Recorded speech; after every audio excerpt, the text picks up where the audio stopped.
Hola, muy buenos días. Buenos días, profe. ¿Cómo han estado? Bien, profesor, ¿y usted? Bien, gracias al Señor. Me alegra.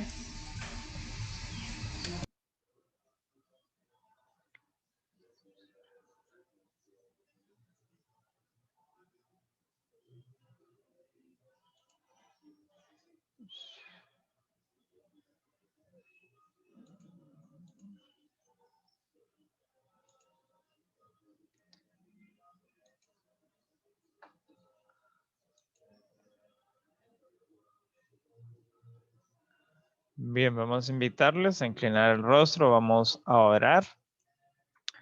Querido y bondadoso Señor, os agradecemos en esta hora por tus bendiciones, los cuidados que tienes con cada uno de nosotros, el espacio que nos brindaste de participar de el oasis, de repasar los conceptos acerca del descanso, del día de reposo, cuán importante es para los cristianos entender que tú eres nuestro mejor reposo.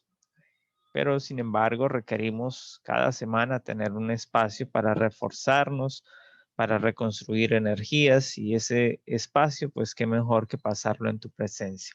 Ahora, Señor, que vamos a entrar a esta clase, pedimos que nos asistas, que nos acompañes, que podamos abordar las temáticas conforme están estipuladas allí y tener unos aprendizajes significativos. En el nombre de Jesús, amén.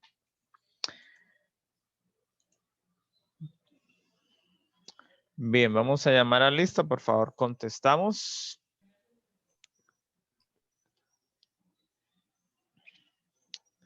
Botello. Castro Dueñez. Presente. Díaz Moreno. Presente. Enrique Gómez. García Santos. Gómez Ariza.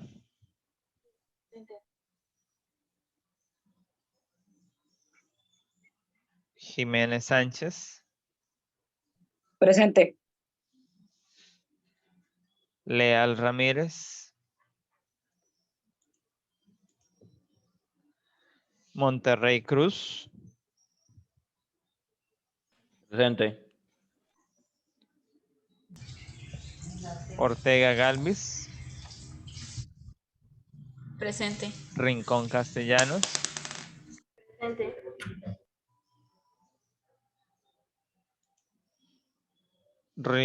Bueno, estos dos Rincón no se conectan. Rondón Valderrama. Saavedra. Velasco Rodríguez. Presente. Y el señor Botello, que acaba de entrar. Presente, profe. Muy bien.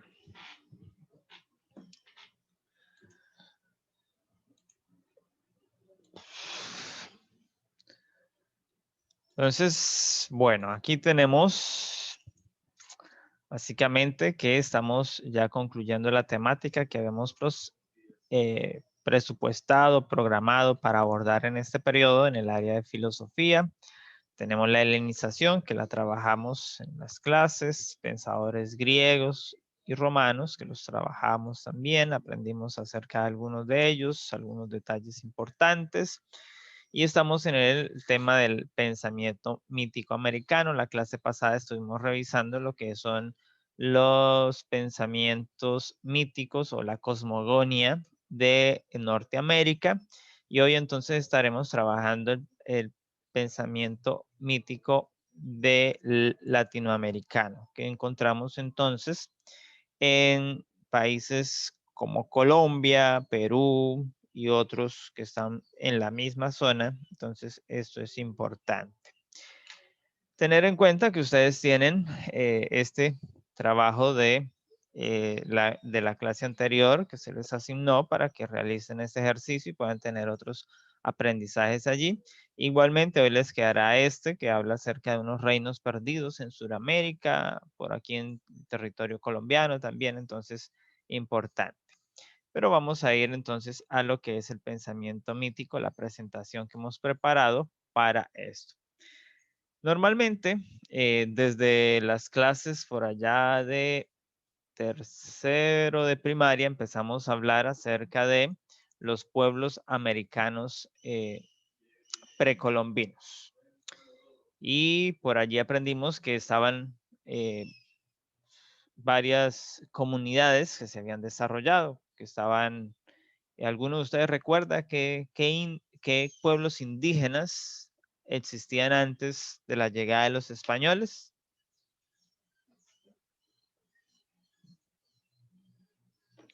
No todos a la vez. ¿Cómo así? ¿Los nombres de los grupos indígenas? Sí, no solo aquí en Colombia, sino en el territorio latinoamericano. Por Los ejemplo, mayas, los mayas, muy bien. ¿Qué Cinco. otro? incas, Los incas, muy bien. Aztecas. Los aztecas, muy bien.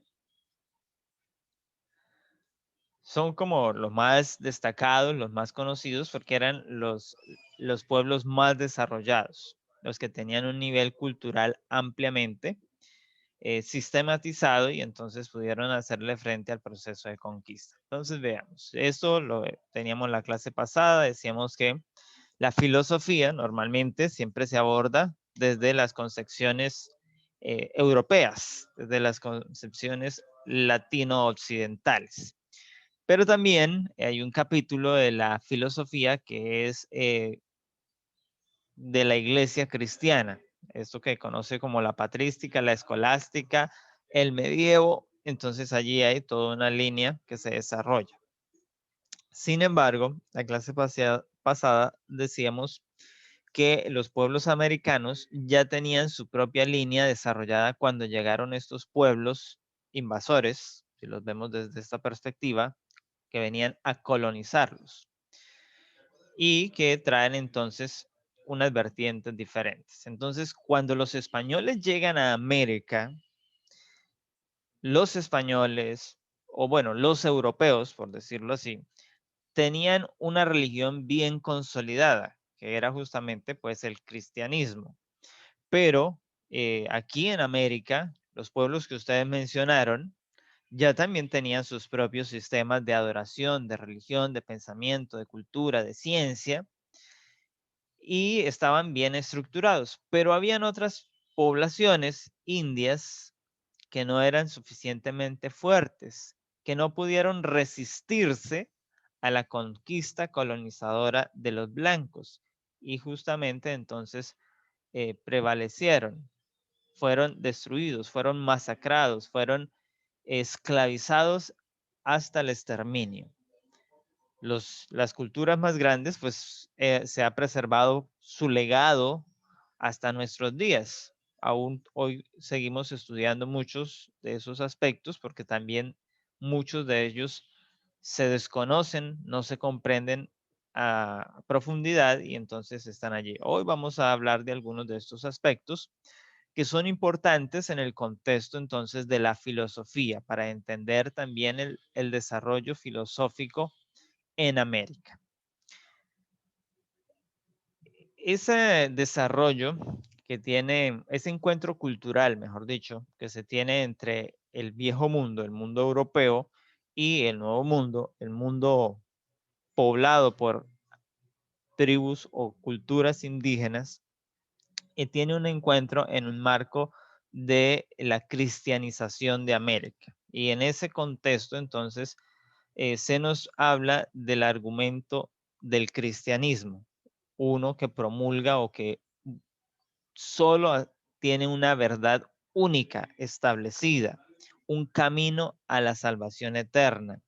Y esto no es sugerido para las poblaciones indígenas en ese momento, sino que es impuesto, lo cual entonces se contrapone con la creencia de los pueblos originarios de América, porque cada uno tenía su propia forma de concebir los dioses. Si los cristianos de hoy hicieran un proceso de llevarle el evangelismo, como se dice hoy, de ir a darle estudios bíblicos a los indios, no se hubiera llevado ese proceso tan sangriento como ocurrió allá atrás. Así que básicamente la filosofía cristiana fue impuesta sobre la filosofía de los pueblos originarios de América. ¿Por qué? Porque la filosofía cristiana fue dictada por los papas, por los filósofos cristianos influyentes de Europa. Y entonces el cristianismo fue una excusa para esclavizar y para convertir a muchas de estas tribus americanas al cristianismo por la fuerza. Indio que no se hacía cristiano, entonces lo martirizaban. Los españoles encontraron otra manera después de esquivar esas acciones de la iglesia, porque si eran protegidos por la iglesia, entonces el rey los protegía y entonces si ahora como ciudadanos del reino de los cielos gozaban de derechos y privilegios, entonces los españoles también usaron esto para como herramienta de control. Entonces no los vamos a evangelizar, sino que los trataremos, les daremos un trato diferente. Todo este contexto es el que marca allí. La clase pasada, ustedes recordarán que decíamos que Norteamérica había sido poblada y en general, pues todo el continente americano, la teoría más predominante en el momento es la llegada del hombre a América por el estrecho de Bering. Así que es hacia allí donde se difunde. Hay pueblos que usando las costas navegaron mucho más rápido hacia el sur y pueblos que se extendieron a través de rutas por el continente. Entonces, ¿qué tenemos? Tenemos unos encuentros o unos hallazgos arqueológicos que nos demuestran afinidades entre las culturas que están a lo largo del continente americano. Entonces, eso que ocurrió allá en un pasado distante y que lo vimos desde el concepto bíblico que parte desde la historia de la Torre de Babel, que también llevaría a un grupo a estar entrando a América por ese principio. Entonces, tenemos que las tierras altas sedimentarias de México, la costa del Perú, la selva tropical de las cuencas del Orinoco y el Amazonas, entonces estamos hablando de estos territorios. México, estos territorios, aquí estaban, ustedes dijeron, las culturas mesoamericanas, como se les llama, aztecas, mayas, los más sobresalientes. Y aquí en Perú, pues tenemos entonces al imperio inca, el pueblo de los incas, pero están en el Orinoco y la Amazonías, unas tierras que por ser selva, aún muchas de esas cosas están inexploradas, no se conocen, no se han abordado.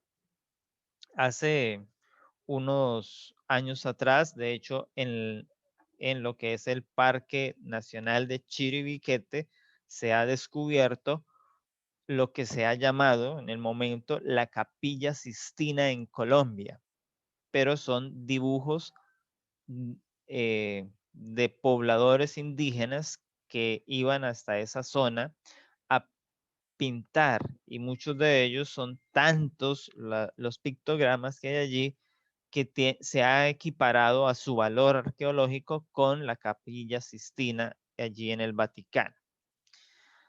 Entonces, la cosmogonía que tienen estos pueblos en América, que básicamente se recoge en ese pensamiento mítico, en esas leyendas propias de cada una de estas comunidades, entonces nos explican desde cada una de ellas la creación del universo, cómo comenzó todo, cómo se originó la vida, cómo el hombre vino a la existencia, cómo muchas otras cosas o animales, fenómenos de la naturaleza llegaron a existir o a estar allí. Entonces, todo eso está en ese concepto de la cosmogonía, que es el tema que recoge la filosofía.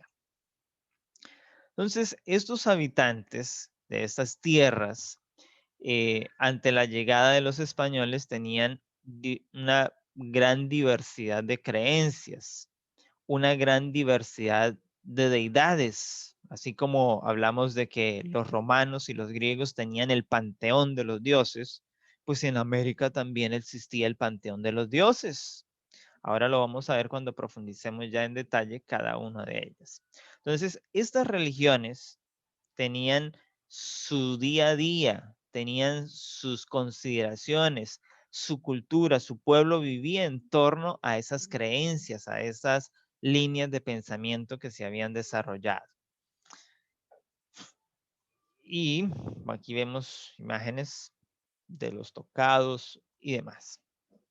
Aquí vemos centros que se preservan hasta el día de hoy, centros ceremoniales, centros, lugares de una riqueza de infraestructura que reflejan también esas culturas grandes del viejo mundo. Cuando estudiamos a los egipcios, entonces estudian las grandes pirámides, pues aquí en América también habían grandes pirámides. Los grandes templos, aquí en América también encontramos grandes templos. Así que no hay nada que envidiarle al viejo mundo en el desarrollo de los pueblos americanos. Entonces hablemos del primero que ustedes mencionaron, los mayas, y que es uno de los que tenemos más frescos por el contexto de las profecías mayas. ¿Alguno recuerda qué decían las profecías mayas? No, señor. Bueno, usted no, ¿y los demás?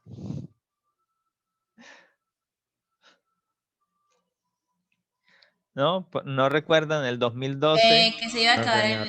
el mundo en Sí, que se iba a acabar el en mundo. 2012. Así es, que se iba a acabar el fin del mundo, iba a llegar en el 2012. Pero el año pasado, con el coronavirus, resucitaron las profecías mayas y entonces estaban afirmando que los mayas, que nosotros nos habíamos equivocado en interpretar las profecías y que no era el 2012, sino que era el 2020. Bueno, entonces por eso vamos a ver los detalles que hay en el desarrollo filosófico de esta cultura que se preserva todavía hasta nuestros días varias líneas de los pueblos mayas. O sea, los pueblos mayas lograron sobrevivir a la conquista, a la colonización y al desarrollo de la cultura de los blancos. Aún hay pueblos, asentamientos mayas. Así que, pues todos sabemos, ellos fueron originarios principalmente del sur de México, lo que es la península de Yucatán, y las tierras de lo que hoy es Salvador, Honduras y Guatemala. Ese era como su enclave de ubicación geográfica.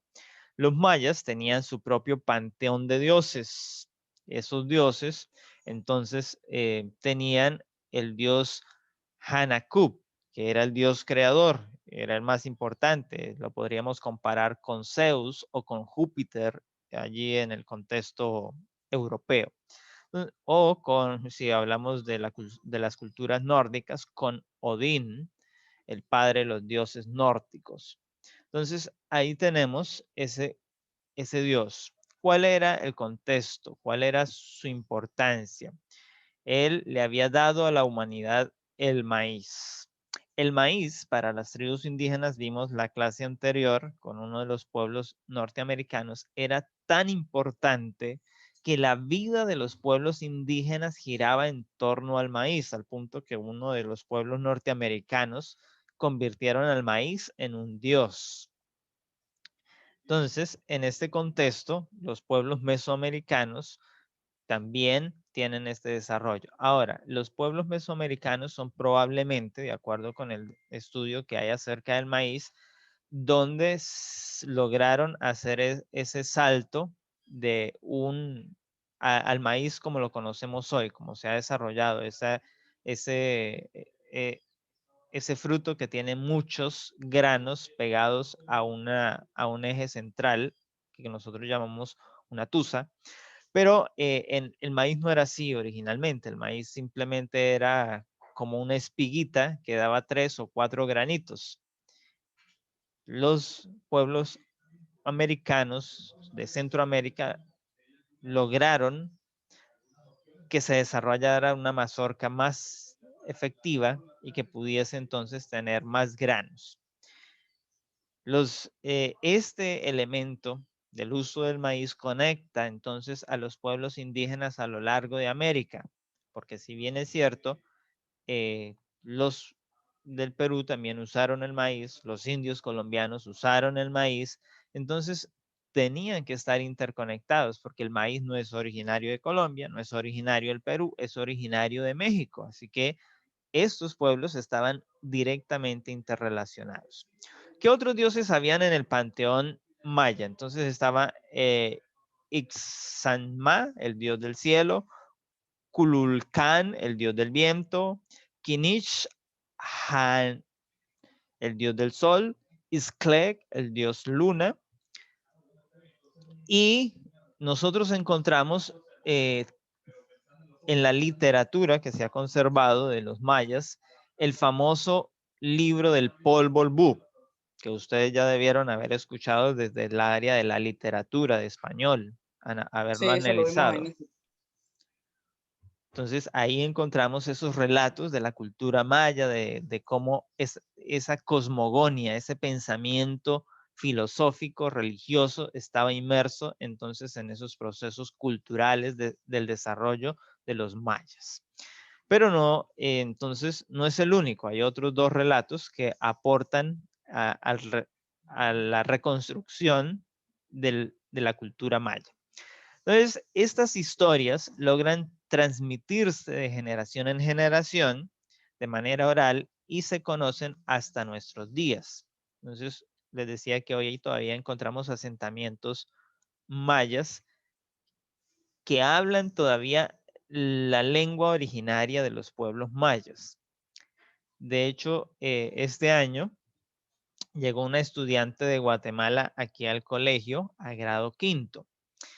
Y logramos ver allí en el currículo académico que ella trae de Guatemala que se enseña la educación en Guatemala, el Ministerio de Educación de Guatemala tiene por ley a los alumnos enseñarles el lenguaje maya, que ellos desarrollen el lenguaje maya, que ellos aprendan para no perder esta cultura, esas tradiciones que están allí inmersas en su pueblo, en su nación. Dentro de esos relatos entonces se habla de la creación de los animales, de la tierra, se transmiten de forma oral, tenemos solo el Popol Vuh como escritura, están los llamados puntos cardinales que eran guardiados por unos guardianes, están los relatos que incluyen los antepasados, los creadores, y se habla de un universo con 13 dioses que poseen un cielo cada dios, una casa donde gobierna, y el maíz que es usado para crear al hombre. El hombre entonces procede del maíz. Yo les decía que junto con el Popol Vuh hay otros relatos. Entonces, estos otros relatos son el Chilan Balán. ¿Qué es el Chilan Balán? Es un conjunto de libros redactados por los descendientes inmediatos de los mayas que nos cuentan que tienen allí sus creencias, sus tradiciones, lo que ocurría en el día a día de las tribus mayas. El otro relato, el tercer relato que nos aporta en esta línea, entonces es conocido como las crónicas de Chaxunlukchen, que es un texto que no tiene tanta popularidad como los dos anteriores, tal vez como el Popol Vuh, que todo el mundo ha escuchado hablar por lo menos de él o mencionar, pero este proporciona detalles fundamentales para entender la mitología de los mayas. Entonces, ese estaría más acorde a nuestro contexto del estudio de la filosofía. Los otros nos narran eventos que están en ese desarrollo. Entonces, la cosmovisión, ¿cómo veían los mayas el mundo?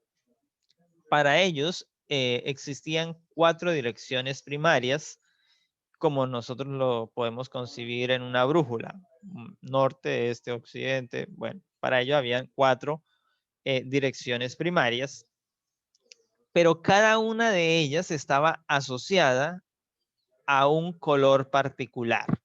Entonces estaba la dimensión del rojo, que estaría hacia el norte, estaba la dirección, perdón, al este, el norte estaba identificado con el blanco, el oeste con el negro y el sur con el amarillo.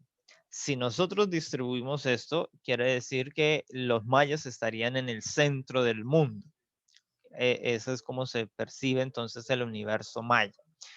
Y podemos ver entonces ahí básicamente la distribución de 4 pueblos, de 4 razas, como hablamos hoy en día, a lo largo de la Tierra. Estos están justamente, lo encontramos en las representaciones que ellos hacen en los glifos que tenemos de esta cultura, están allí.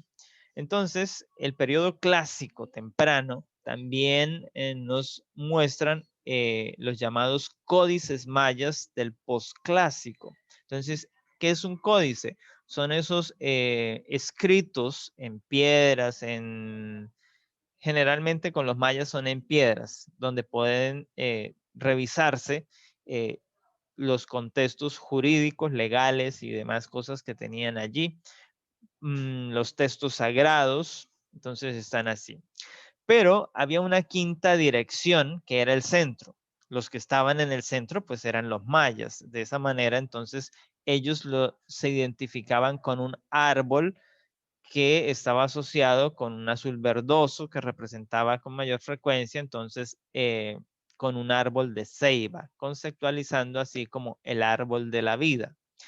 Eso ya nos relaciona directamente con un relato que encontramos en la Biblia, tanto en el Génesis como en el Apocalipsis.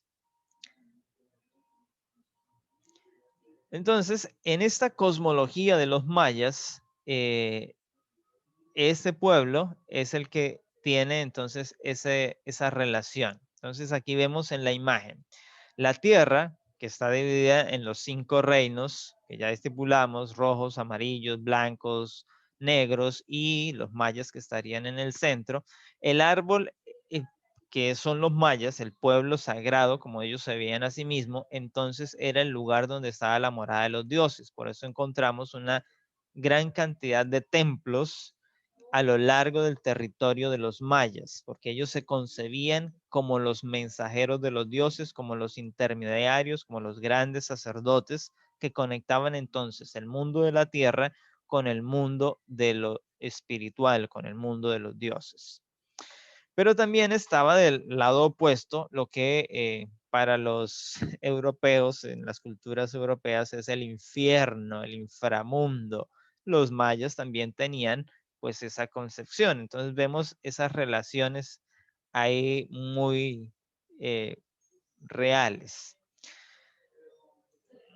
Y aquí tenemos entonces los llamados códices. Esta es una pictografía ya sacada más moderno del calendario maya. Esta es la piedra real del calendario. Y aquí entonces tenemos ya lo que es una traducción españolizada o frente a las culturas romanas, frente a las culturas griegas que tenemos y otras culturas que están ahí. Entonces ahí vemos. Aquí vemos justamente los nombres de los meses según nuestro calendario romano occidental. Y aquí vemos los signos zodiacales según también pues la tradición zodiacal. Y aquí estarían entonces el nombre de los llamados meses mayas, que es la interpretación que está allí. Entonces ahí vemos esa correlación entre los diferentes contextos que hay. Entonces aquí estaba lo de las profecías mayas, que nos decían del 22 de diciembre del 2012.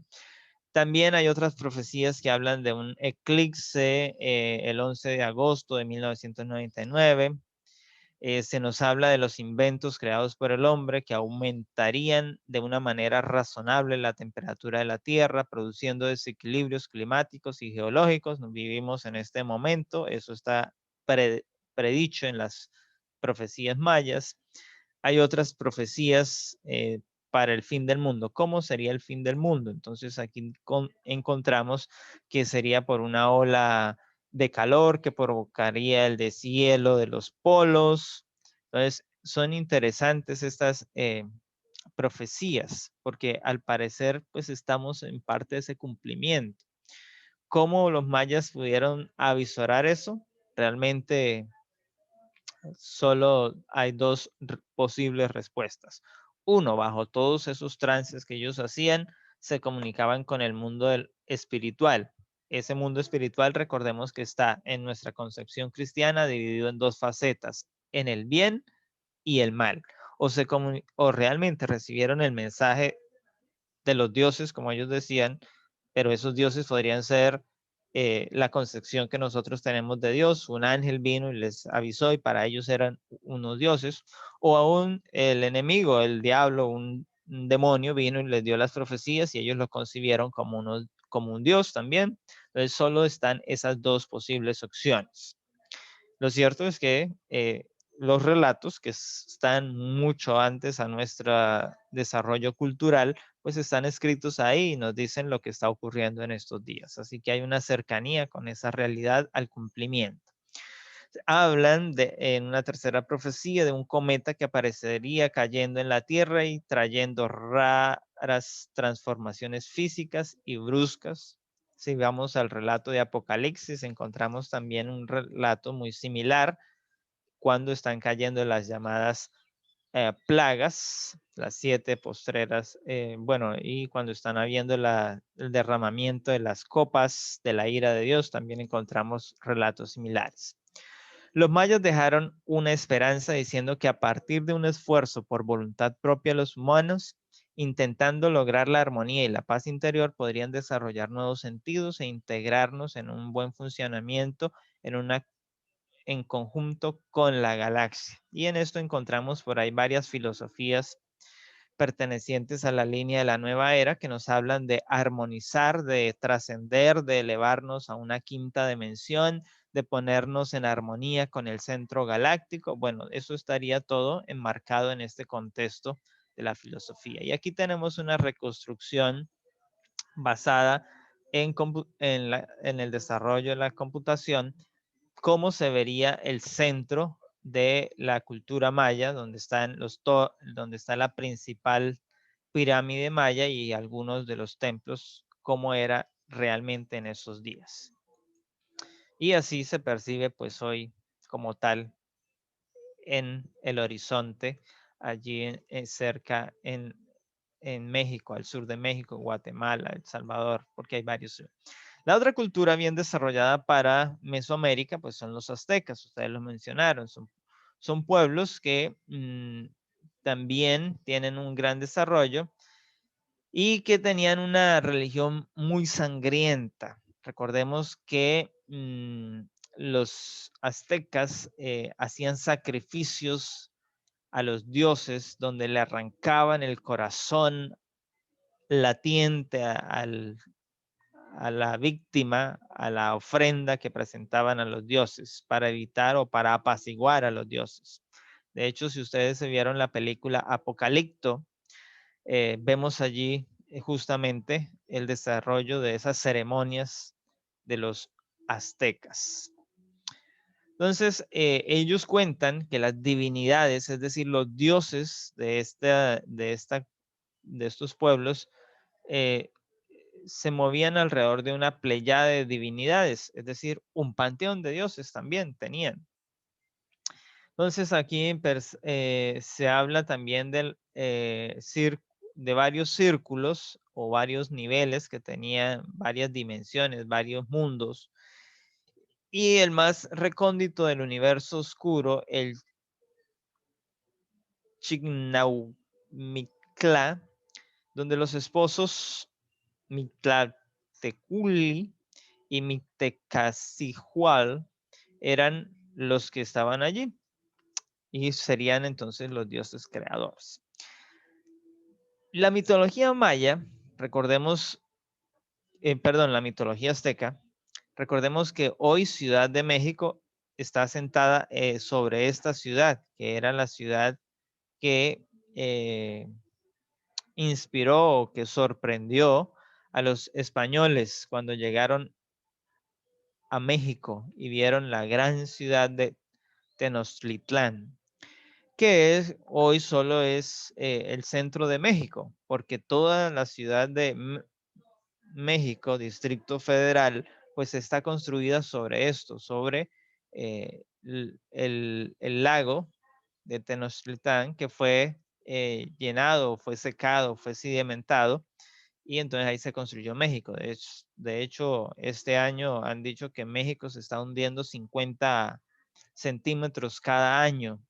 ¿Por qué? Porque está construido sobre un terreno que no es 100% firme en una roca, sino que está construido sobre un vacío que era ocupado por el agua y que fue rellenado con arena, con tierra, bueno, con sedimentos.